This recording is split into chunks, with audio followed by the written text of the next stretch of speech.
தேவனுடைய நோக்கங்களோடு நாம் பேரம் பேச முடியாது.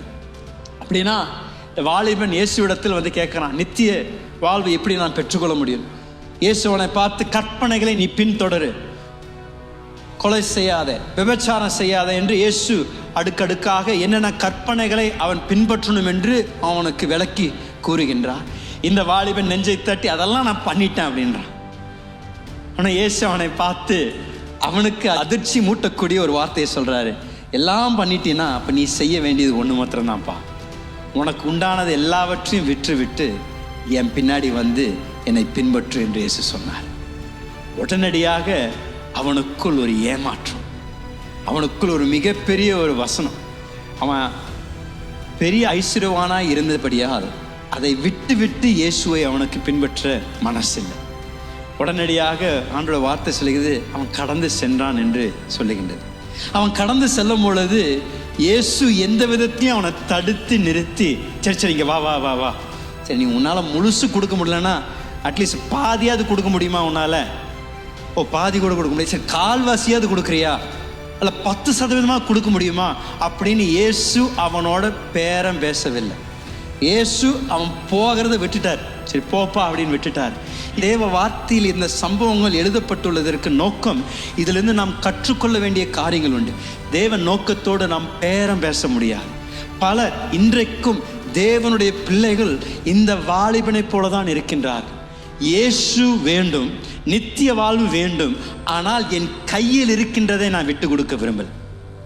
இயேசு எனக்கு வேணும், ஆனால் என்னுடைய நண்பர்களுடைய அவங்களுடைய நட்பை என்னால் விட்டு கொடுக்க முடியாது.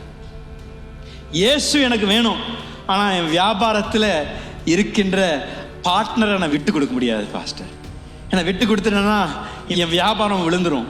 அதனால தான் நான் அவரோடு நான் இசைஞ்சு 2-3 தடவை சும்மா சில இடத்துல நான் அப்படியே தலையை சாட்சிக்கிறேன். அதை உண்மையான ஆண்டவர் தான் தொழுது கொள்கிறான், அவ யாரு நான் இங்கே சாட்சிக்கல அப்படின்னு சில கிறிஸ்துவர்கள் ஆத்துல ஒரு காலு சேத்துல ஒரு காலை வைத்து தேவனை பின்பற்றி கொண்டிருக்கின்றார்.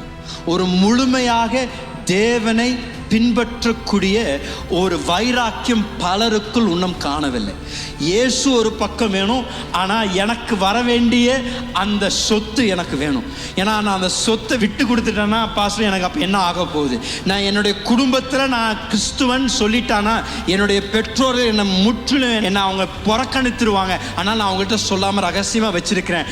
நான் என்னுடைய குடும்பத்தாருக்கு முன்பதாக நான் கிறிஸ்துவன் சொல்லிட்டேன்னா என்னை அவங்க ஏற்றுக்கொள்ள மாட்டாங்க, என்னை ஒதுக்கி வைத்துருவாங்க. அதனால அப்போதைக்கு நான் போய் அவங்களுக்கும் ஒரு ஆமா போட்டு வந்துடுறேன், அவங்களுக்கும் ஒரு சடங்காச்சாரம் பண்ணிட்டு வந்துடுறேன். அதனால தான் நான் அப்படி வச்சிருக்கேன்னு சொல்லி பல ரெட்ட வேஷ உள்ள கிறிஸ்தவர்கள் இன்றைக்கும் இயேசுவை பின்பற்றி கொண்டிருக்கின்றார். நான் சொல்றவங்களை பார்த்து, தேவ நோக்கங்களை சம்பந்தப்பட்ட வரைக்கும் ரெண்டுக்கும் நடுவில் இருக்க முடியாது.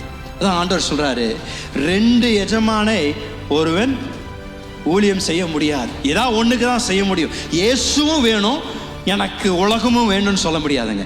இயேசுவும் வேணும், என்னுடைய அந்தஸ்து எனக்கு வேணும். இயேசுவும் வேணும், என்னுடைய சமுதாயத்தில் என்னை ஏற்றுக்கொள்ளணும். இயேசு வேணும், ஆனால் நான் இதை விட்டு கொடுக்க மாட்டேன் என்று பலர் அவருடைய கிறிஸ்துவ நடையில் இன்னும் ஒரு வைராக்கியமுள்ள நடை இல்லாமல் அவள் 2க்கும் நடுவில் இன்னும் ஊஞ்சலாடி கொண்டு இருக்கின்றார்கள். இயேசு அந்த வாலிபனை பார்த்து, ஒன்னா என்னை பின்பற்றுனா முற்றிலும் விட்டு கொடுத்துட்டு வா, இல்லைன்னா பிரச்சனை இல்லை. அவர் பாட்டுக்கு நிற்கிறாரு, அவன் கடந்து போறான். அவர் எந்த ஒரு வார்த்தையும் சொல்லி அவனை மீண்டும் வருவதற்கு இயேசு எந்த பிரயாசம் எடுக்கவில்லை.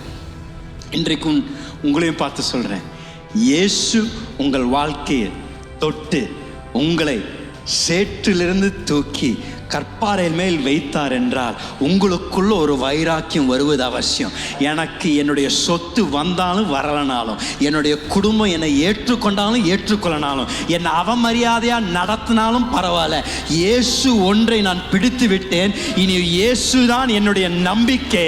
என் வாழ்க்கையில என்னத்தை இழந்தாலும் பரவாயில்ல, என்னை எனக்கு வரலனாலும் பரவாயில்ல, என்னை எல்லாரும் தவறா நடத்தினாலும் பரவாயில்ல, இயேசு ஒருவரை நான் பிடித்து கொண்டதனால என் சாவு வரைக்கும் இயேசுவை நான் விடமாட்டேன், இயேசுவை நான் பின்பற்றுவேன். அந்த பாடலை போல இயேசுவின் பின்னால் நான் போக துணிந்தேன். நான் இனி பின்னோக்க மாட்டேன்.